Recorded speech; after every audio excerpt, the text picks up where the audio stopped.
안녕하세요. 더 딥다이브입니다. 정영기 목사님께서 보내주신 오늘 맥체인 본문들을 쭉 보는데 이게 참 흥미롭더라고요. 출애굽기, 누가복음, 욥기, 또 고린도전서까지 정말 시대도 다르고 배경도 완전히 다른 이야기들이잖아요. 근데 신기하게도 시의 보존이라는 이 하나의 키워드가 계속 눈에 밟혔습니다. 오늘 이 주제 한번 깊게 파고 들어가 보죠. 네, 정말 흥미로운 조합이에요.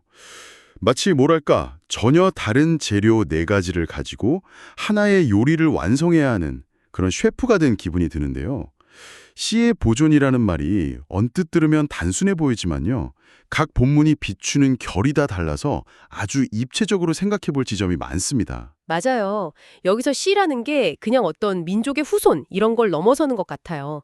더 크게 보면 하나님의 약속 자체일 수도 있고 아니면 그 약속을 이어가는 신앙 공동체 전체를 상징하는 좀 다층적인 개념인 것 같습니다. 이 작고 연약해 보이는 시가 어떻게 온갖 위협 속에서도 살아남고 이어져 가는지 그 비밀을 좀 따라가 보려고 합니다. 그 비밀을 파헤치기 전에 이런 질문부터 던져보면 어떨까요? 씨앗을 가장 안전하게 지키는 방법이 뭘까 하는 질문이요. 어떤 사람은 그냥 단단한 금고에 넣고 잠가두는 게 최고다 이럴 거고, 또 어떤 사람은 좀 척박하더라도 땅에 심어서 스스로 뿌리 내리고 자라게 해야 그게 진짜 지키는 거다 이렇게 말할 수도 있겠죠. 그거 좋은 질문인데요. 금고냐, 아니면 척박한 땅이냐.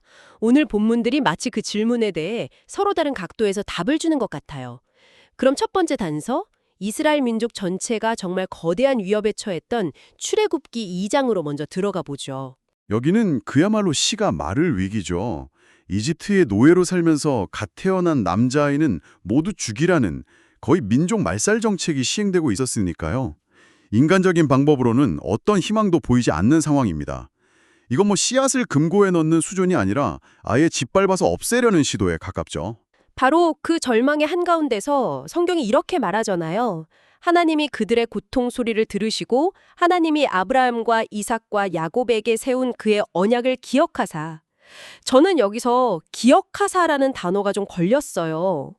마치 하나님이 아차, 내가 깜빡 잊고 있었네 하고 뒤늦게 깨달으신 것처럼 들릴 수도 있거든요. 정말 그런 뉘앙스인가요? 아주 좋은 지적이에요. 우리가 일상에서 쓰는 기억하다랑은 완전히 다른 의미입니다. 성경에서 특히 하나님이 주체가 돼서 무언가를 기억하신다고 할 때는요, 그냥 잊었던 걸 떠올리는 그런 수동적인 행위가 아니에요. 오히려 내가 과거에 맺은 약속에 근거해서 이제 나의 책임을 다하기 위해 행동을 시작하겠다는 아주 능동적이고 강력한 선언입니다. 선언이요?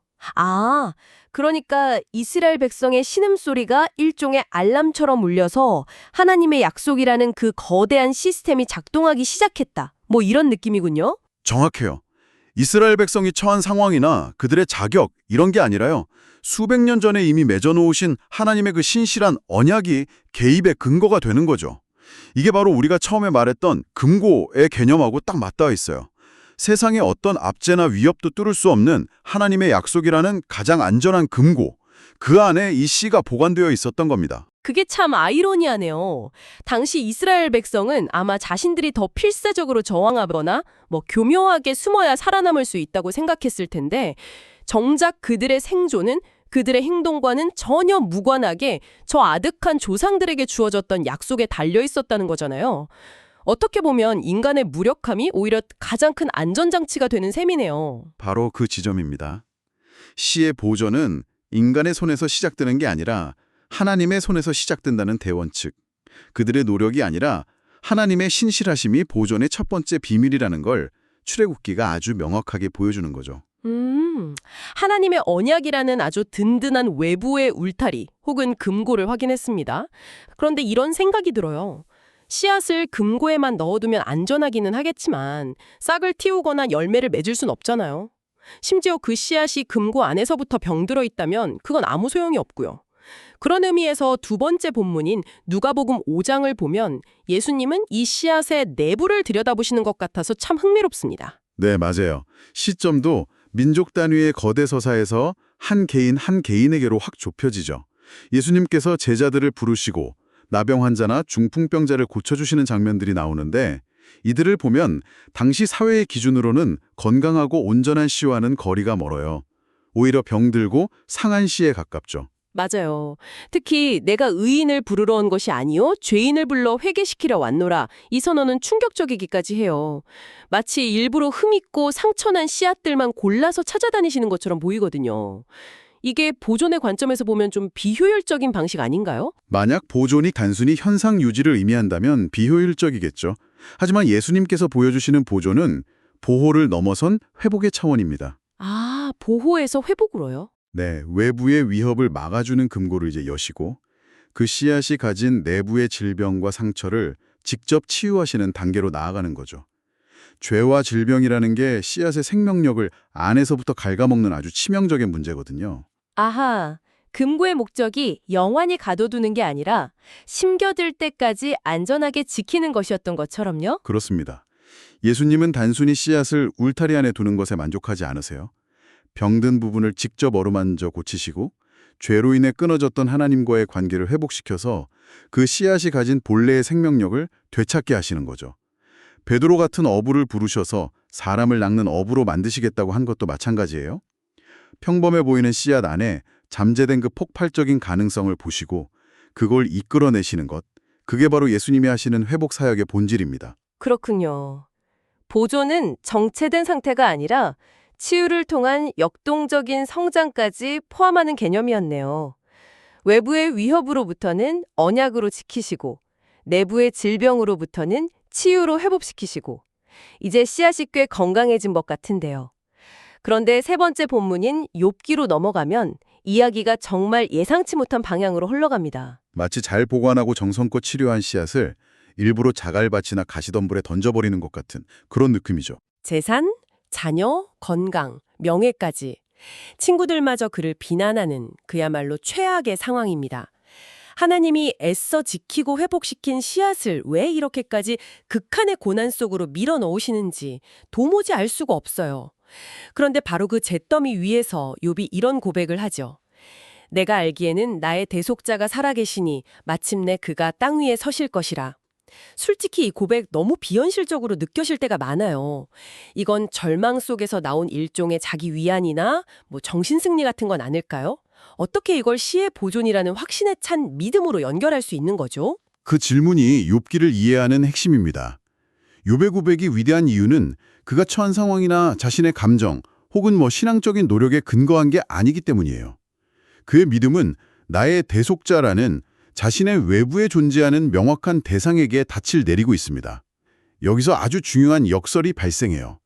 세상의 관점에서 고난은 씨앗을 파괴하고 말살하는 저주처럼 보이지만 오히려 이 고난이 씨앗을 보존하시는 분이 누구인지를 가장 선명하게 드러내는 장치가 된다는 겁니다. 아하, 고난이 진짜를 드러내는 시금석이 된다는 말씀이시군요. 네, 마치 폭풍우 속에서 모든 돛이 찢기고 키가 부러진 배의 선원이 다른 모든 것을 포기하고 오직 저 멀리 보이는 등대불빛 하나에만 모든 희망을 거는 것처럼요.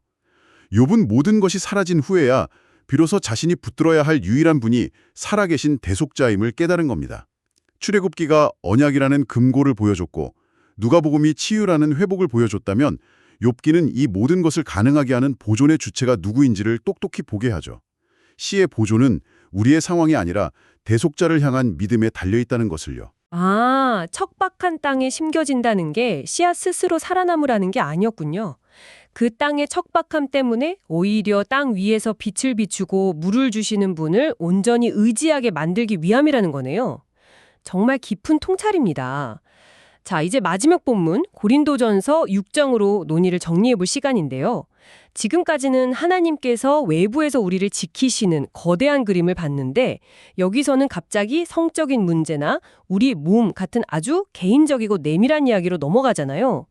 이 지점에서 씨의 보존이라는 주제가 어떻게 연결되는 거죠? 이제까지의 흐름이 하나님이 우리를 위해 무엇을 하셨는가 였다면 고린도전서는 그렇다면 우리는 어떻게 살아야 하는가로 전환되는 지점입니다. 보호받고 치유되고 또 연단받은 그 씨앗에게 이제 새로운 책임이 주어지는 거죠. 바울이 고린도 교회의 음행 문제를 다루면서 아주 놀라운 선언을 해요. 너희 몸은 너희가 하나님께로부터 받은 바 너희 가운데 계신 성령의 전인 줄을 알지 못하느냐? 너희는 너희 자신의 것이 아니라. 몸이 성전이라는 비유는 익숙하지만 이걸 씨의 보존과 연결하니까 새롭게 들리네요. 그럼 우리가 거룩하게 사는 삶의 태도 자체가 씨를 보존하는 행위의 일부가 된다, 이런 뜻인가요? 바로 그거예요. 지금까지 하나님이 외부의 공격을 막고 방어, 내부의 부패를 치유하셨다면 이제는 우리 스스로가 그 거룩함을 지켜나가야 한다는 겁니다. 우리의 몸과 삶이 하나님께서 거하시는 성전이자 그 씨앗이 자라나는 토양 혹은 온실이 되는 셈이죠. 어떤 토양에 씨앗을 심느냐에 따라 열매가 달라지잖아요. 그럼 이런 질문이 생겨요. 만약 우리가 거룩함을 지키는데 실패하면 하나님의 보존 계획도 실패하게 되는 건가요? 결국 다시 우리의 노력에 모든 게 달리게 되는 건 아닌지. 은 보존의 원인이 아니라 이미 우리를 보존하신 그 은혜에 대한 반응이자 결과인 거죠. 아, 반응이자 결과요. 네. 하나님이 우리 안에 심으신 씨를 가장 잘 자랄 수 있는 환경으로 가꾸는 책임. 그것이 바로 하나님의 주권적인 역사에 대한 인간의 순종적인 응답입니다. 외부의 적으로부터 지키는 방어와 내부의 부패로부터 지키는 정화가 함께 가야 온전한 보존이 이루어지는 그림이죠. 와, 정말 놀랍습니다. 오늘 4개의 본문이 따로 노는 퍼즐 조각이 아니라 씨의 보존이라는 하나의 거대한 파노라마를 보여주는 것 같네요. 처음에 던졌던 질문으로 돌아가 보면 씨앗을 지키는 가장 좋은 방법이 금고냐 척박한 땅이냐 물었잖아요. 답은 둘 다, 그리고 그 이상인 것 같습니다. 네. 한번 정리해 볼까요? 첫째, 어떤 위협도 뚫지 못하는 하나님의 언약이라는 단단한 금고 안에서 씨는 안전하게 보호받습니다. 출애굽기였죠. 그리고 둘째, 예수님의 부르심과 치유를 통해 금고 안에서 상하고 병들었던 씨앗이 다시 생명력을 얻고 심겨질 준비를 하고요. 누가복음에서 봤고요. 셋째, 때로는 가장 이해할 수 없는 고난이라는 척박한 땅에 심겨짐으로써 씨앗은 오직 대속자만을 의지하는 법을 배우며 가장 깊은 뿌리를 내리게 되고요. 이게 욥기였죠. 그리고 마지막으로 이 모든 과정을 거친 우리는 이제 성령이 거하시는 성전, 즉 씨앗이 무성하게 자라날 거룩한 토양이로서 우리의 삶을 가꾸어갈 책임을 부여받습니다. 고린도전서의 가르침이었네요. 하나님의 주권적인 섭리와 우리의 순종적인 삶이 이렇게 아름답게 맞물려 돌아가는 거였군요. 네, 오늘 우리는 본문을 통해 씨앗이 어떻게 보존되고 자라나는지를 깊이 살펴보았습니다. 그렇다면 여기서 자연스럽게 마지막 질문이 떠오르게 되죠. 네, 어떤 질문인가요? 하나님께서는 이토록 공들여 보존하고 키워내신 이 씨를 통해 궁극적으로 무엇을 이루기 원하실까요? 단지 살아남는 것 자체가 목적일까요? 아니면 그 보존된 생명을 통해 시작될 또 다른 우리가 상상하지 못했던 거대한 이야기를 계획하고 계신 걸까요? 아, 보존은 끝이 아니라 새로운 시작을 위한 과정일 뿐이라는 말씀이시군요. 그 보존된 씨앗이 맺게 될 열매는 과연 무엇일까 생각할 거리를 남겨주시네요.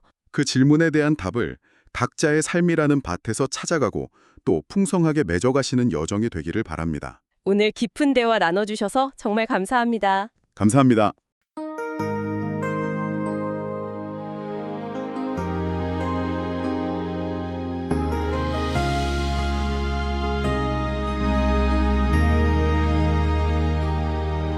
이집트의 차가운 압제와 고된 노역 속에 이스라엘의 신음소리 하늘에 사무칠 때 하나님은 그들의 고통 소리를 다 들으시고 아브라함과 맺은 언약을 기억하셨네. 세상의 파도가 우리를 삼키려 달려들어도 변치 않는 약속이 우리를 덮어 지키시니 하나님은 결코 당신의 씨를 잊지 않으시고 세밀한 손길로 끝까지 보존하시네.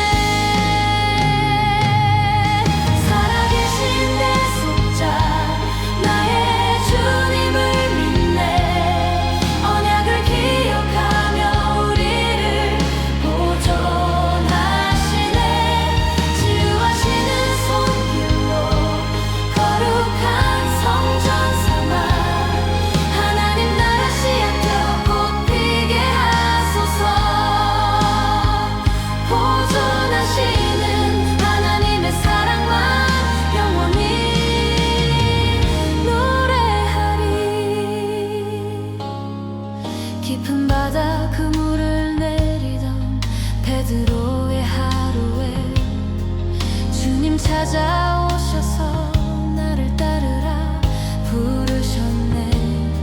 병든 자를 고치고 죄인의 친구가 되사 상한 영혼마다 치유와 회복을 주시네. 우리는 스스로 온전해질 수 없는 존재이나 주님이 부르실 때 하나님 나라 시가 되나니 죄사함의 은혜로 새 생명 얻은 우리들 주님 가신 길 따라 기쁘게 걸어가리. 살아계신 대속자 나의 주님을 믿네. 언약을 기억하며 우리를 보존하시네. 치유하시는 손길로 거룩한 성전 삼아 하나님 나라 씨앗 되어 꽃피게 하소서. 보존하시는 하나님의 사랑만 영원히 노래하리. 내가 알기에는 나의 대속자가 살아계시니 제더미 위에서도 흔들리지 않는 날 고백. 친구가 조롱하고 육신은 무너져 내려도 마지막 날 땅 위에 서실 주님을 바라보네. 우리의 소망은 이 땅의 평안에 있지 않고 영원한 대속자 예수 그리스도께 있으니 어떤 시련 속에서도 믿음의 순결을 지켜 하나님 나라 씨앗으로 보존되길 원하네. 너희 몸은 성령이 거하시는 거룩한 집이라 값으로 산 것이